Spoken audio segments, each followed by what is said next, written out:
कहाँवा में छूटेला न कवनी चाचा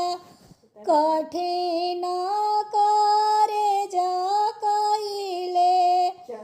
अंगना छूटेला दही भातवा त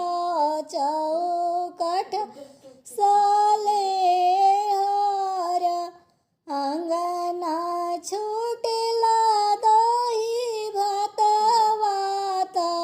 चौकट साले हर सभावा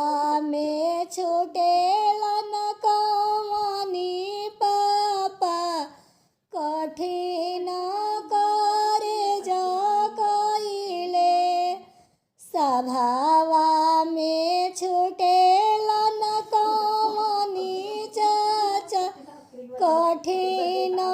करे जा कइले एक बने गइले डलिया दुई बने गइले तीसर बने जास डलिया के आसे पासे कवन दुल्हा धनी समुझावेले सोची समुझी धनी रो हम ही होइबो आपन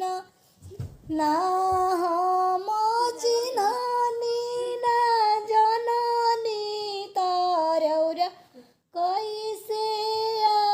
आपन पीठी